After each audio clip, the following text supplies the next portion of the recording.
No label, friends with benefits lang. Pero nasaktan ako nung nalaman na I'm 35, female. Gusto ko lang ikwento yung nararamdaman ko ngayon. May isang guy 20, male, na hindi ko ina-expect na mahuhulog yung loob ko sa kanya. Nagbibigay din siya ng motibo na parang gusto niya ako. Nag-i-effort siya, sweet, basta ganon. 35 na ako pero parang magkasing age lang kami. Dami na din nagbibiro sa amin. Akala nila may relasyon kami pero wala talaga dahil ayoko mag-boyfriend. At siya hindi ako sure kung my girlfriend siya.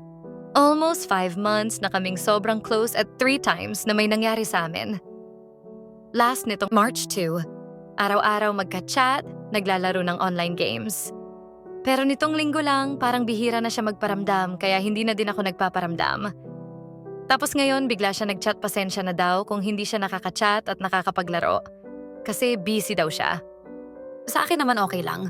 Hindi niya naman obligasyon mag-chat sa akin araw-araw kasi parang friends with benefits lang naman kami. Ayoko din ng closure, ng label. Tapos nag-chat ulit siya, binigay niya yung Facebook niya. Kasi Telegram lang kami nagkaka-chat at sa ML. Pag-add ko sa kanya in a relationship pala siya.